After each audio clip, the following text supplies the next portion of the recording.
Questa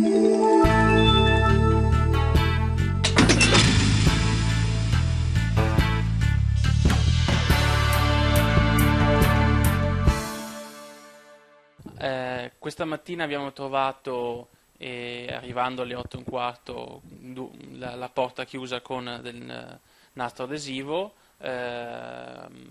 e con dei volantini attaccati da parte del Veneto Fronteschinese. È il secondo caso di, tra virgolette, incursioni notturne da parte di questo movimento nelle sedi del PD e da quello che sembra non è stato solo a Vicenza. Di cosa vi hanno accusato?